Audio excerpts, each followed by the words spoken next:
Hello दोस्तों मैं भी एक बार फिर आपका बहुत बहुत वेलकम करता हूं हिस्ट्री विथ युवा में। दोस्तों शुरू करते हैं। देखो, लास्ट क्लास में हमने अरबों के आक्रमण को पढ़ चुके हैं। उत्तर भारत की स्थिति को हम पढ़ रहे थे। थानेश्वर में गुर्जर प्रतिहार जो राजवंश आया, जो अपने आप को राजपूत कहते हैं, इन लोगों को भी हमने ढूंढा। देखो, मध्यकालीन भारत में जब प्रवेश करते हैं तो इतनी सारी चीजें एक साथ आती है। एक तरफ विदेशी आक्रमणकारी, इस्लाम का उदय, इधर आए तो नए नए राजवंश हैं, किस किस को पढ़ें? तो भाई सबको हम एक एक करके पढ़ सकते हैं, एक एक करके पढ़ रहे हैं। पहले विदेशी आक्रमणकारियों को पढ़ा, इस्लाम धर्म को पढ़ा, इस्लाम धर्म के जो भारत में आगमन हुआ उस आगमन को हमने पढ़ा कि मोहम्मद बिन कासिम आया था, दावोल बंदरगाह पे 3 दिन तक निर्मम जनसंहार किया उसने। उसके बाद हम पहुंचे उत्तर भारत। तो उत्तर भारत में थानेश्वर में, ये थानेश्वर, इनकी राजधानी भीमावल ऐसा कुछ नाम है उसका, ये इनकी राजधानी थी। तो थानेश्वर में कौन थे? गुर्जर प्रतिहार। ठीक है, इन लोगों को हमने पढ़ा कि भाई ये राजपूत कौन है, कहाँ से आए। तो इनके पूरे हमने कुंडली को क्या किया है, निकाला। उसके बाद यूरोपीय इतिहासकार, भारतीय इतिहासकार और उस समय के जो इतिहासकार थे उनके हिसाब से हमने पढ़ा कि ये राजपूत कौन है। इधर आए तो कन्नौज है। सबसे मेन मुद्दा तो कन्नौज का ही है ना। तो कन्नौज में हमने देखा है हर्षवर्धन की मृत्यु हुई सन 647 में। वो 647 में हर्षवर्धन की मृत्यु के बाद एक व्यक्ति लगभग 75 साल बाद, 75 साल तक तो पता नहीं चलता कि कन्नौज में क्या हो रहा है, 75 साल बाद एक व्यक्ति हमें दिखाई देता है, यशोवर्मन। देखो, पहले जो व्यक्ति दिखाई दिया था वो यशोधर्मन था, इस समय कौन है? यशोवर्मन। यशोवर्मन यहाँ पर राज करता हुआ हमें दिखाई देता है। इसको हमने ढूंढा तो इसकी जो कहानी है वो कहाँ से मिलती है? भवभूति के ग्रंथों से। और कहाँ से मिलती है? बाक द्वारा रचित गोदबाव ग्रंथ से। ये बात ध्यान रखें कि यशोवर्मन की इतनी हिस्ट्री है जितनी मैंने आपको बताई है। इधर आए बंगाल में, तो बंगाल में कौन था? शशांक। शशांक की मृत्यु हुई। उसके बाद एक गोंड राजा बनता है जिसे कश्मीर का ललितादित्य मुक्तापीठ मार देता है। और यहाँ पर राजा बनता है फिर पाल वंश का गोपाल। देखो, गोपाल यहाँ पर शासन करता है। ये बनता है भाई, ये रहता है अपना 700 से 750 तक ये व्यक्ति शासन करता है। इसके बारे में भी अभी पढ़ेंगे, ठीक है। तो थानेश्वर में गुर्जर प्रतिहार पढ़ चुके हैं। कन्नौज में कौन था? यशोवर्मन। अब देखो कन्नौज की हिस्ट्री कैसे शुरू होती है। बहुत दिमाग उलझता है इस वाली हिस्ट्री में। राष्ट्रकूट कहानी की तरह समझेंगे ना तो कोई दिक्कत नहीं आएगी। बहुत फनी तरीके से मैं आपके साथ पूरी कहानी को डिस्कस कर दूंगा, आपको मजा आ जाएगा। देखो, तो गुर्जर प्रतिहार है, इधर गोपाल है, इधर राष्ट्रकूट है। कन्नौज में यशोवर्मन के बाद एक वंश आता है। मैं ये कन्नौज मिटा दे रहा हूँ, यह कन्नौज है, ये बात आप ध्यान रखना, ठीक है। जगह कम है। यहाँ आता है आयुध वंश, जिसमें 3 भाई हैं, चक्रा, इंद्रा, बजरा। 3 भाई हैं और तीनों भाइयों में बहुत याराना है, बहुत प्यार है तीनों भाइयों में। तीनों भाइयों का कहना है कि अपन एक बाटल में तीनों भाई बैठ के साथ में पी लेते हैं। अपन एक बीड़ी में तीनों भाई सिलगा लेते हैं। कुछ भाई ऐसे होते हैं ना कि उनमें इतना याराना होता है कि वो साथ बैठकर नशा कर लेते हैं, दारू पी लेते हैं, उसी टाइप के भाई। ये कहते हैं कि पांडवों ने पत्नी बांटी थी, अपन जो चाहे आए बांट लेंगे। तो ऐसे भाई हैं कौन? चक्रा, इंद्रा, वज्रा। लेकिन थानेश्वर के गुर्जरों में और यहाँ पालों में इस बात को लेकर झगड़ा है कि भाई कन्नौज पर तो मैं आक्रमण करूंगा। क्यों? तीनों को कोई मतलब ही नहीं है। तीनों भाई एक दूसरे से प्यार करते हैं, बस भाइयों में ही सब कुछ बढ़िया चल रहा है। पालों का कहना है कि अपन सत्ता हथियाएंगे गुर्जर प्रतिहारों का कहना है कि अपन, और राष्ट्रकूट कहता है कि मैं दोनों को नहीं अपनाने दूंगा। तुम कैसे अपना सकते हो कि जब ये कन्नौज आयुध वंश के लोगों का नहीं हो सकता, पालों का नहीं हो सकता, तो प्रतिहारों का कैसे हो जाएगा। प्रतिहारों और राष्ट्रकूटों में युद्ध जो होता है ना, वो सबसे बेस्ट होता है। देखो क्या होता है, मैं थोड़ा सा यहाँ पे प्रतिहारों का लिख दूं, वंश कैसा क्या रहता है। देखो तो नागभट्ट प्रथम, ये क्या बनता है भाई, ये तो रहता है संस्थापक, और ये इसका शासनकाल बताया जाता है 730 से 750 तक। इसके बाद बसराज, ठीक, इधर बसराज होता है, इधर धर्मपाल होता है। इनके समय एक संघर्ष शुरू हो जाता है कन्नौज के लिए। तो बसराज ये बनता है 750 से 800 तक, लगभग 50 साल। ठीक, इसके बाद बनता है नागभट्ट द्वितीय, नागभट्ट सेकंड, और ये रहता है 800 से 832 तक। इसके बाद राजा बनता है रामभद्र, और ये रहता है 832 से 834 से या 36 तक, लगभग 4 साल। तो इसके बाद राजा बनता है मिहिर भोज, ये बनता है भाई 836 से 885 तक। ठीक है, 836 से 885 तक कौन रहता है, मिहिर भोज। इधर कौन है, इधर पाल राजा हैं। देखो पाल राजाओं को मैं यहाँ लिख दूं क्योंकि मेरा बोर्ड बड़ा टेंशन देता है, इधर चमकता है यार, इसलिए आपसे कहता हूँ कि चैनल को सब्सक्राइब करो, वीडियो को लाइक करके शेयर करो, तो हमको थोड़ा सा कुछ मिले। हमको अभी कुछ नहीं मिलता भाई, थोड़ी सी हमारी प्रॉब्लम को समझा करो। तो ठीक है, शुरू करते हैं। देखो नागभट्ट प्रथम, ये तो अरबों से लड़ाई करने में बिजी रहा पूरे टाइम, इसको टाइम नहीं मिल पाया क्योंकि इधर से अरब पत्थर फेंक फेंक के मार रहे हैं। तो नागभट्ट प्रथम है, ऊपर से मोहम्मद बिन कासिम ने ये धमकी दे दी कि मैं मुल्तान के सूर्य मंदिर को तोड़ दूंगा, तो कहाँ से कुछ कर पाए। नागभट्ट प्रथम इधर लड़ाई में व्यस्त है। इधर गोपाल है, गोपाल भी कुछ ज़्यादा नहीं करता। गोपाल केवल और केवल अपने आसपास के क्षेत्रों को जीतने में बिजी रहता है, शासन प्रशासन जमाने में बिजी रहता है, ये भी कुछ नहीं कर पाता। इसके बाद जो इसका लड़का राजा बनता है गोपाल के बाद, धर्मपाल, और ये बनता है भाई 770 से 810 तक। ये व्यक्ति जब राजा बनता है तो यह है बहुत महत्वाकांक्षी और बौद्ध धर्म का अनुयायी है। ये क्योंकि निम्न जाति के व्यक्ति थे, तो बौद्ध धर्म का होना कोई बड़ी बात नहीं है भाई। शशांक के बाद बंगाल में अब अराजकता का माहौल है, लोग परेशान है कि यार कम से कम कोई तो जूते मारे, कोई तो राजा बने, क्योंकि हम भारतीय, हमें जब तक कोई मारता पीटता नहीं है तब तक हम कुछ करते नहीं हैं।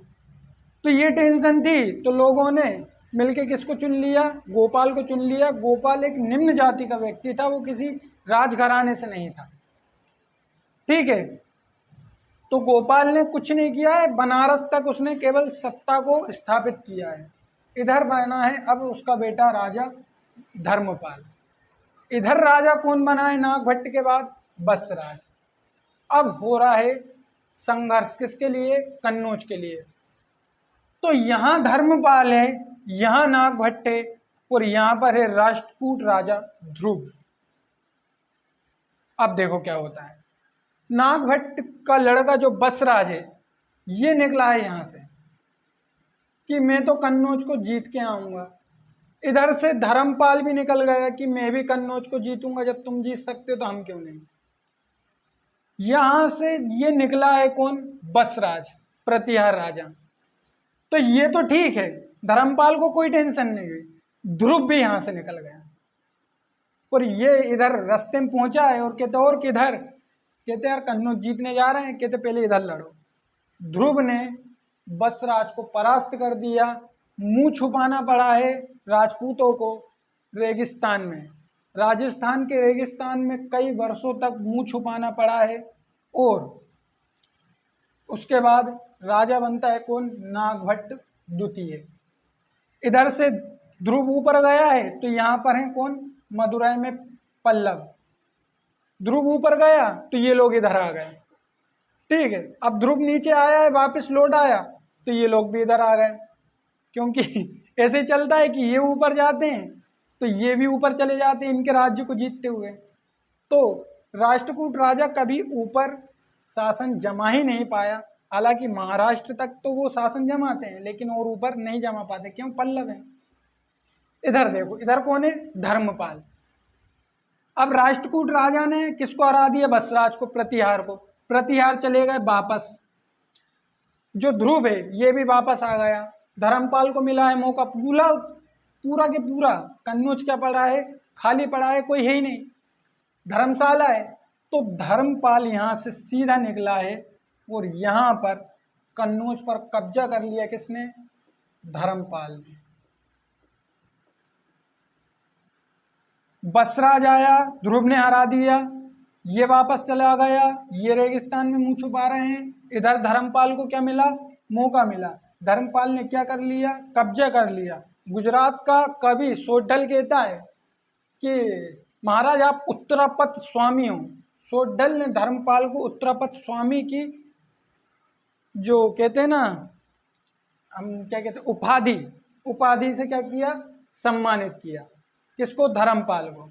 धर्मपाल ये वही व्यक्ति है जो बौद्ध धर्म का अनुयायी है, और विक्रमशिला विश्वविद्यालय किसने बनवाया, धर्मपाल ने। विक्रमशिला, ध्यान रखना भाई, ये भी बौद्ध विश्वविद्यालय है। किसने बनवाया था, धर्मपाल ने बनवाया था। ये निम्न जाति के व्यक्ति थे। और देखो, जो नालंदा विश्वविद्यालय था इसका भी पुनरुत्थान किसने करवाया, धर्मपाल ने ही करवाया था। बहुत महत्वपूर्ण राजा है धर्मपाल। इसके समय कन्नौज को जीत लिया गया। अब देखो इधर क्या हुआ, यहां से हटा है ध्रुव, और ये क्या बना है भाई, अब एक नया राजा कौन बना है यहाँ पर, गोविंद तृतीय। ध्रुव हटा, अब कौन आया, गोविंद तृतीय। इधर कौन है, नागभट्ट सेकंड आया है। इधर तो अभी धर्मपाल है। देखो 770 की घटना मानी जाती है जब धर्मपाल ने कन्नौज को जीता। कौन सी घटना मानी जाती है, कब की, 770 की। इधर देखो कौन बना है शासक, अब बना है नागभट्ट। तो भाई 770 से 800 तक, अभी तक तो यहाँ पर कौन है, धर्मपाल ही है। 810 में हटेगा तो नागभट्ट द्वितीय आया है अब। और ये बहुत खतरनाक है, एबी डिविलियर्स टाइप का। ये यहां से निकला कन्नौज पर आक्रमण करने। कन्नौज पर आक्रमण करने निकला तो धर्मपाल यहां से भागने की कोशिश करता है और मुंगेर तक पहुंचता है। और मुंगेर में नागभट्ट द्वितीय इसको परास्त कर देता है, इसको, धर्मपाल को। और नागभट्ट द्वितीय अब यहां से वापस निकला, ये वापस निकला तो गोविंद तृतीय ने आक्रमण कर दिया, और गोविंद तृतीय ने एक बार फिर राजपूतों को हरा दिया। ये कहानी समझ में आ रही होगी, उम्मीद करता हूँ। देखो धर्मपाल है, कहाँ पर है, कन्नौज में इसने कब्जा कर लिया, भव्य स्वागत किया, सब कुछ किया इसका। इधर नागभट्ट द्वितीय बना, नागभट्ट द्वितीय ने हमला किया, मुंगेर के पास किसको हराया, धर्मपाल को। इधर कौन था, गोविंद तृतीय। गोविंद तृतीय ने नागभट्ट द्वितीय पर क्या किया, हमला किया, आक्रमण किया और इसे फिर से हरा दिया। ठीक, अब देखो यहाँ पर कौन हट गया, गुर्जरों में हट गया है कौन, नागभट्ट द्वितीय, और बना है रामभद्र। इधर धर्मपाल गया 810 में। 810 में कौन गया, ये धर्मपाल गया, और इसका लड़का देवपाल बना है राजा। और ये रहता है भाई 810 से 850 तक। 810 से 850 तक कौन रहता है, अब देवपाल रहता है। तो राष्ट्रकूटों का तो इधर मामला बेकार होने लगा है। यहां पर बना है राष्ट्रकूट राजा अमोघ वर्ष। अब देखो क्या होता है, यहां कौन है, देवपाल। खिचड़ी बन जाती है पूरी, लेकिन कहानी सुनो मजा आएगा। इधर है रामभद्र, कमजोर शासक। देखो राम जहां जहां नाम आएगा जीवन में मुसीबत तो आएगी। रामभद्र बहुत कमजोर शासक है, 832 से 834, ज़्यादा समय तक बेचारा टिक भी नहीं पाता। तो देवपाल देखो आप, देवपाल कन्नौज पर आक्रमण करता है, कन्नौज को फिर से जीत लिया, रामभद्र को भी हरा दिया और इधर अमोघ वर्ष को भी इसने क्या कर दिया, परास्त कर दिया। इसके समय इंडोनेशिया का कौन, इंडोनेशिया का शैलेंद्र वर्षीय राजा बालपुत्र देव एक दूत मंडल भेजता है और इससे कहता है कि हमें 5 गांव दे दो। कहाँ, ये बोधगया बिहार में, वहां पर मठ बनवाना है। तो ये 5 गांव इसको दान में देता है, किसको, इंडोनेशिया के, इसलिए मैंने आज इधर भी बनाया है, इंडोनेशिया का जो शैलेंद्र वंशीय जो राजा है बालपुत्र देव, उसको क्या देता है, ये 5 गांव देता है। कौन, देवपाल। ये बात ध्यान रखना, ठीक है। तो अमोघ वर्ष को भी हरा दिया, राष्ट्रकूटों को भी, और इधर किसको हरा दिया, रामभद्र को। इसलिए इसे पालों का सर्व शक्तिशाली राजा माना जाता है कि सबसे शक्तिशाली राजा कौन है, देवपाल है। अब देखो भाई, रामभद्र यहां से हटा, इधर से देवपाल भी हटा और इधर से अमोघ वर्ष भी हट चुका है। अब आ रहा है सबसे खतरनाक राजपूत राजा, जिसका नाम इतिहास में वाकई चलना चाहिए, लेकिन इसका नाम लोगों को पता भी नहीं रहता। देखो, अब आ रहा है सबसे खतरनाक राजपूत राजा, मिहिर भोज। इससे मिहिर भोज क्यों कहते हैं, इससे मिहिर भोज इसलिए कहते हैं क्योंकि जो धार के राजा थे, राजा भोज, उनसे इसे भिन्न बताया जाता है, इसलिए इसके आगे मिहिर लगाया जाता है। वो भी भोज, ये भी भोज, तो कन्फ्यूजन ना हो, इसलिए इसे मिहिर भोज कहते हैं। और ये 836 से 885 तक बना है। क्या नाम है भाई, मिहिर भोज, ये राजा है। इधर क्या है, कन्नौज है। इधर बंगाल में अब बेटा है विग्रहपाल। तो विग्रहपाल का कहना है कि कोई मतलब नहीं है जीवन से, क्या मिला, इतने दिन से लड़ाई कर रहे हैं, क्या फायदा हुआ, कुछ नहीं। तो विग्रहपाल का कहना है कि सन्यास वन्यास लो और बढ़िया बुद्धम शरणम गच्छामि करो। तो विग्रहपाल ने सन्यास ले लिया, आसाराम टाइप का निकल गया। इधर इतना खतरनाक राजा है कौन, मिहिर भोज।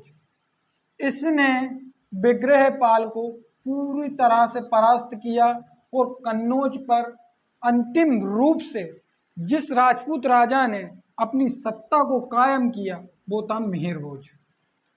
अंतिम रूप से कन्नौज को जीत लिया और एक पूरी सदी तक कन्नौज पर राज करेगा कौन, राजपूत।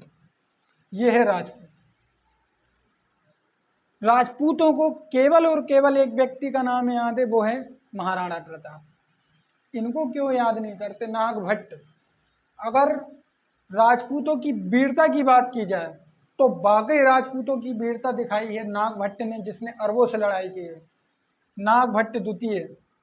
इधर मिहिर भोज, ये विष्णु का भक्त, कट्टर हिंदू धर्मी। क्योंकि भाई राजपूत क्या माने जाते हैं, ब्राह्मणों के वंशज माने जाते हैं। वो ब्राह्मण तो शुरू से हिंदू धर्मी है। तो मिहिर भोज ये विष्णु का भक्त रहता है, कट्टर उपासक, और आदि बरहा की उपाधि धारण करता है। इसके पास बताया जाता है कि 2000 हाथी थे, 2 से 2.5 लाख इसके पास पैदल सेना थी, 10,000 घुड़सवार थे, एक बहुत बड़ी सेना रही है इसके पास।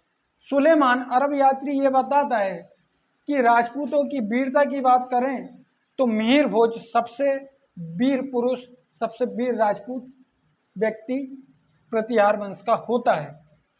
इधर वो पालों की बात भी करता है। अभी सुलेमान 9वीं शताब्दी में आएगा, 9वीं शताब्दी में, उसको भी पढ़ेंगे, 9वीं 10वीं शताब्दी में आता है वो, ठीक है। मार्को पोलो आता है, निकोलो कोंटी आता है, इतने सारे लोग आते हैं।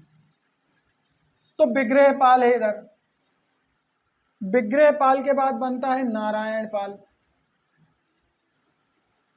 वो विग्रहपाल के बाद तो भाई अब पाल वंश का क्या है, पतन शुरू है।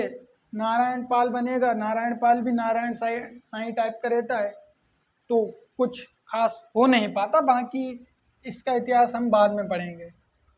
तो मिहिर भोज ये सबसे खतरनाक शासक निकला। राष्ट्रकूटों में अब ऊपर आने की इच्छा नहीं है, क्यों? क्योंकि इधर से पल्लव बार बार आक्रमण कर रहे हैं, तो इन्होंने सोचा है कि इतने में ही अपन ठीक है, कोई मतलब नहीं है। ये थे भाई राजपूत। नागभट्ट प्रथम संस्थापक, बसराज क्या है? दूसरा राजा, तीसरा राजा नागभट्ट, चौथा राजा रामभद्र, मिहिर भोज, ऐसे करके राजा बनते हैं। इधर पाल वंश का संस्थापक गोपाल था। ठीक, उसके बाद राजा कौन बना? धर्मपाल बना। धर्मपाल ने विक्रमशिला विश्वविद्यालय की स्थापना की और नालंदा विश्वविद्यालय का पुनरुत्थान करवाया। उत्तरापत स्वामी की उसने उपाधि धारण की। उसके बाद देवपाल शासक बनता है। देवपाल की एक बात याद रखना कि इंडोनेशिया का शैलेंद्र वर्षीय जो राजा था बालपुत्र देव, उसने 5 गांव मांगे थे, इसने दिए थे। ये एक बार रिवीजन भी हो गया। तो भाई इधर से लड़ाई, इधर से लड़ाई, इधर से लड़ाई, ये 3 तरफ से लड़ाई होने के कारण इसे त्रिपक्षीय संघर्ष कहा जाता है। क्या कहा जाता है? त्रिपक्षीय संघर्ष। आज की क्लास का जो मेन टॉपिक था वो यही था, त्रिपक्षीय संघर्ष। ये किन किन के बीच हुआ था? तो ये बात याद रखने वाली है कि प्रतिहार, पाल और राष्ट्रकूट। जब त्रिपक्षीय संघर्ष चल रहा था तो कन्नौज में राजा कौन था? तो कन्नौज में राजा था कौन? आयुध वंश का राजा था। आयुध वंश के लोग शासक थे, इंद्रा, वज्रा, चक्र, तीनों भाई। ठीक, अब आगे देखो राजपूतों का इतिहास। नागभट्ट है, नागभट्ट के बाद राजा कौन बनेगा? बसराज। बसराज के बाद नागभट्ट द्वितीय, रामभद्र और मिहिर भोज। मिहिर भोज के बाद इसका लड़का राजा बनता है महेंद्रपाल, और ये रहता है भाई 885 से 910 तक। महेंद्रपाल के समय स्थिति कमजोर हो जाती है, जबकि महेंद्रपाल एक अच्छा राजा था। इसके पिता ने जो कन्नौज पर अपना अधिकार जमाया, और ऐसा बताया जाता है कि ये सतलज नदी तक इस पूरे इलाके पर मिहिर भोज का शासन था। उसको किसने बनाए रखा? महेंद्रपाल ने बनाए रखा। लेकिन होता क्या है कि महेंद्रपाल के बाद स्थिति बेकार हो जाती है और राजपूतों का पतन फिर से शुरू हो जाता है, प्रतिहारों का। देखो, महेंद्रपाल है, महेंद्रपाल की इतिहास की बात सुनो। महेंद्रपाल के दरबार में एक प्रसिद्ध व्यक्ति, सबने नाम सुना होगा, राजशेखर। राजशेखर इसका दरबारी कवि रहता है। वही राजशेखर जिसने बाल रामायण, कर्पूर मंजरी, इस प्रकार की बहुत सारी किताबें लिखी। ध्यान रखना, महेंद्रपाल। यहाँ जब आक्रमणकारी आएंगे तो एक जो व्यक्ति आता है युवराज, उसके दरबार में भी भागकर कौन जाता है? ये अपना राजशेखर जाता है युवराज द्वितीय के दरबार में। ठीक, इसके बाद महेंद्रपाल के बाद विनायक पाल, रामपाल और विजयपाल, ऐसे बहुत सारे राजा बनते हैं। इनका अंतिम राजा बनता है राज्यपाल। ये रहता है 961 से 1019 तक। इसके समय महमूद गजनबी कन्नौज पर आक्रमण करता है। मैं उस टाइम नाम लूँगा, आपको याद आना चाहिए, किसका? राज्यपाल का। राज्यपाल 961 से 1019 तक रहता है, और यहाँ पर आक्रमण किसका होता है? महमूद गजनबी का। और महमूद गजनबी के आक्रमण को देखकर ये भाग जाता है। तो यहाँ जो राजा रहता है विद्याधर, कहाँ पर? मालवा में। तो विद्याधर इसकी गर्दन काट डालता है जाके कि तुमने राजपूतों की नाक कटवा दी। राजपूतों ने कभी पीठ नहीं दिखाई, और वाकई उस समय राजपूत थे, शक्ति थी, लेकिन राज्यपाल ने नाक कटवा दी। और राज्यपाल ने नाक कटवाई तो विद्याधर इतना क्रोधित हुआ कि विद्याधर ने राज्यपाल की गर्दन काट दी और उसके लड़के को कन्नौज पर बैठा दिया। उसके बाद महमूद गजनबी विद्याधर पर भी आक्रमण करता है। महमूद गजनबी को पढ़ेंगे तब हम उसके बारे में बात करेंगे, लेकिन अभी राजपूतों के प्रतिहार वंश को समाप्त कर देते हैं।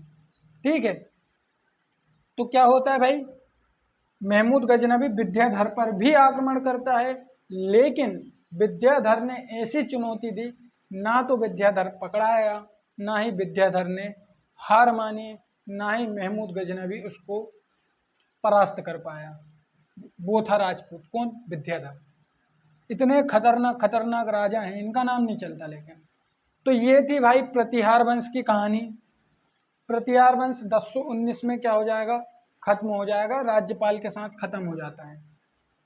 मैंने आपको बोला कि महेंद्रपाल के बाद जब आगे के प्रतिहार राजा आते हैं तो इनकी स्थिति बेकार होने लगती है, क्योंकि देखो भाई, बुंदेलखंड में चंदेल वंश के राजपूत आ जाते हैं, इधर गुजरात में कौन है? चालुक्य हैं, ये भी चुनौती दे रहे हैं। अब राजपूतों का आपसी संघर्ष भी शुरू होगा, तो हम राजपूत युग शुरू करेंगे, कन्नौज से तो राजपूत युग ही शुरू होगा।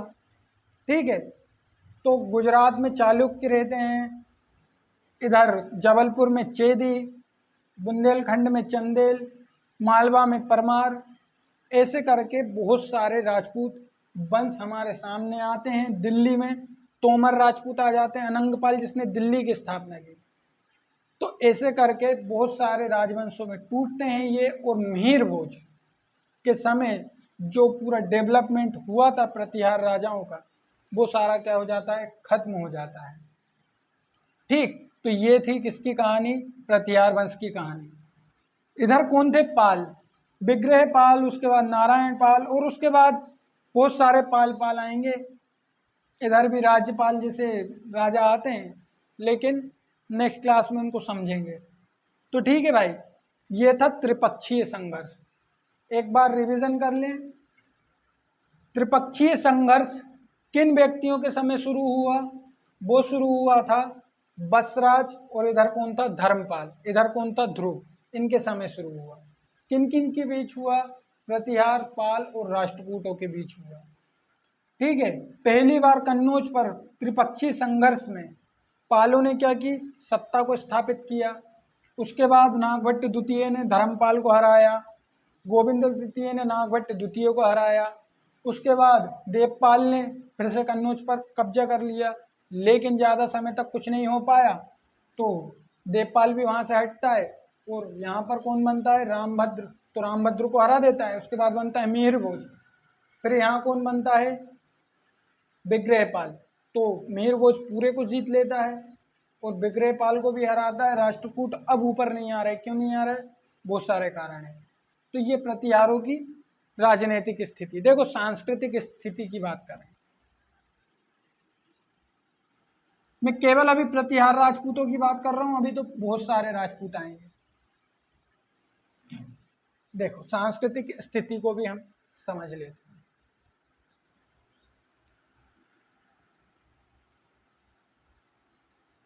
राजपूत संभवतः हिंदू धर्म के लोग थे।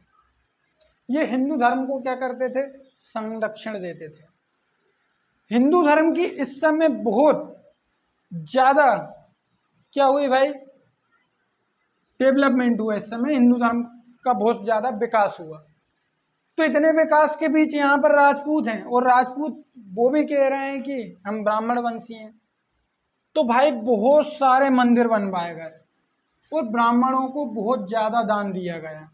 इनके समय धार्मिक स्थिति की बात कर रहा हूँ मैं। राजपूत जब प्रतिहार राजपूत थे तो बहुत सारे मंदिर भी बनाए गए, और उन मंदिरों में ब्राह्मणों को भूमि दान दी गई। ब्राह्मणों को बहुत सारा दान दिया जाता था। और जो हमारे राजपूत भाई लोग हैं इस समय, वो एक तो अपने आप को ब्राह्मण वंशी मान रहे हैं। क्यों? क्योंकि ब्राह्मणों ने कहा है।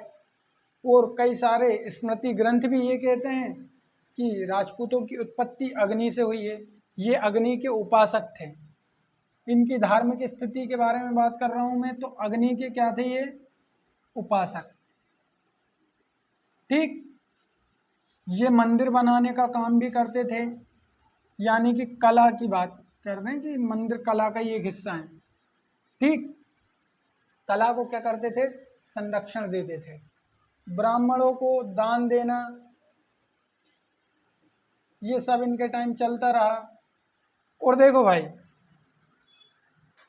सतीश चंद्र ये लिखते हैं, जिस जाति व्यवस्था को, जिस वर्ण व्यवस्था को ब्राह्मणों ने जन्म दिया, उस वर्ण व्यवस्था को और जाति व्यवस्था को संरक्षित रखने का काम राजपूतों ने किया। जबकि राजपूत खुद कोई उच्च वर्ण तो था नहीं, ये तो मान रहे हैं अपने आप को कि हम उच्च वर्ण के हैं, जबकि ये क्या थे, ये निम्न वर्ण के लोग थे। क्योंकि राजस्थान के जो जाट राजा हैं भाई, जाट जो कास्ट है ये कोई उच्च वर्ण नहीं था, ये निम्न वर्ग के लोग थे, घुमक्कड़ जनजाति थी, जिन्होंने स्वयं को सम्मान दिलवाने के लिए क्या किया, अपने आप को राजपूत कहना शुरू कर दिया। तो भाई जाति व्यवस्था, वर्ण व्यवस्था को संरक्षित रखने का काम किसने किया, राजपूतों ने किया। ये बात आप सतीश चंद्र से जाकर पूछ सकते हैं, उन्होंने मध्यकालीन भारत के इतिहास की किताब लिखी है, ठीक है। तो ये धार्मिक स्थिति थी किसकी, प्रतिहारों की। ध्यान रहे अग्नि उपासक थे, मंदिर निर्माण करवाए गए और ब्राह्मणों को दान देने की प्रथा भी इनके समय चलती रही। इधर पालों की बात करें तो पाल क्या थे भाई, ये बौद्ध अनुयायी थे। क्यों, ये तो अपने आप को 100% निम्न जाति के मानते थे, जिनमें विक्रमशिला विश्वविद्यालय एक इम्पोर्टेंट फैक्ट है, ये आप ध्यान रखें। देवपाल के समय बालपुत्र देव ने 5 गांव मांगे, ये भी एक इम्पोर्टेंट फैक्ट है। तो भाई ये था बंगाल में पालों का इतिहास, इधर प्रतिहारों का इतिहास, कन्नौज में आयुध वंश और राष्ट्रकूटों को तो और पढ़ना है, अभी बाद में और पढ़ेंगे। तो ठीक है, त्रिपक्षीय संघर्ष की कहानी इतनी ही थी। चैनल को अब आप सब्सक्राइब कर दें, वीडियो को लाइक कर दें, एक बार शेयर कर दें, और अच्छा लगे तो सब्सक्राइब करने के बाद बेल आइकन को प्रेस करना बिल्कुल ना भूलें। थैंक्स फॉर वॉचिंग दोस्तों, मिलते हैं, जय हिंद।